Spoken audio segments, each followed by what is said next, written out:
Radhe Radhe friend, हमारे channel में आप लोगों का स्वागत है। मैं आप लोग के बीच में एक बहुत प्यारा सा पुराना गीत गारी लेकर के आई हूँ। अगर आप लोगों को पसंद आए तो लाइक शेयर सब्सक्राइब आप लोग ज़्यादा से ज़्यादा करें। अगर आप लोग चैनल में नए हैं तो सब्सक्राइब जरूर कर लें, क्योंकि हमारा गीत आप तक जरूर पहुँचे।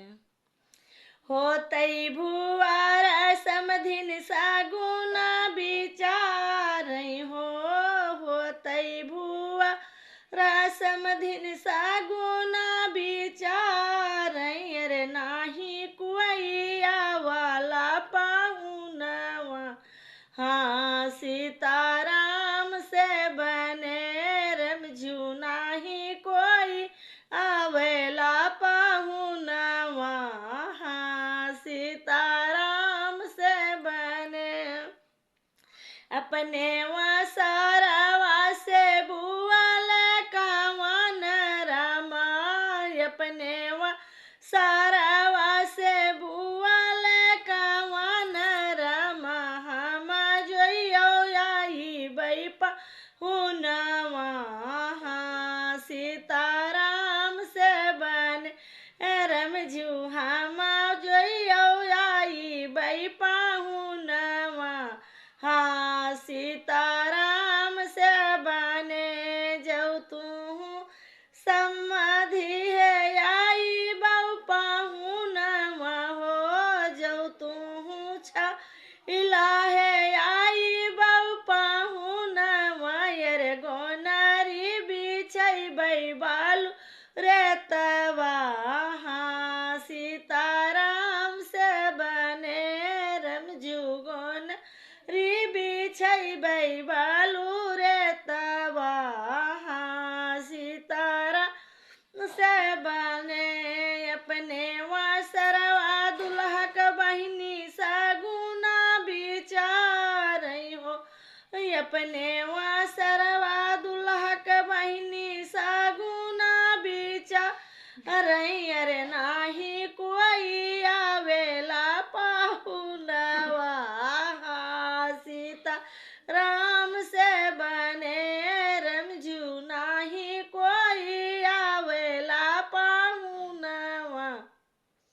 हाँ सीताराम से बने अपने रवा से भुआल कवन रमा। अपने रवा से भुआल कवन रमा। अरे हम छिन रउआई बै पाहुनवा।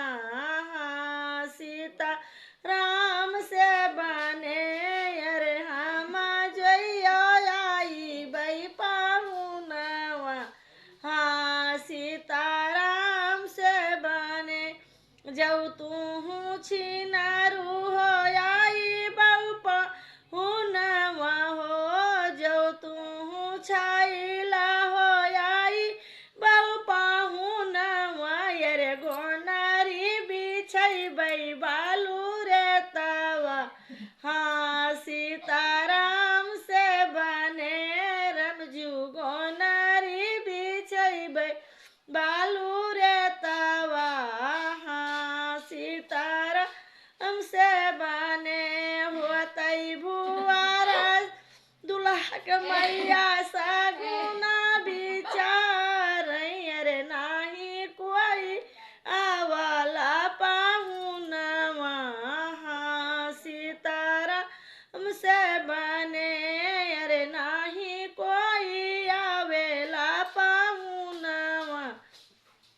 हाँ सीताराम से बने अपने सारावा से बुआल कवन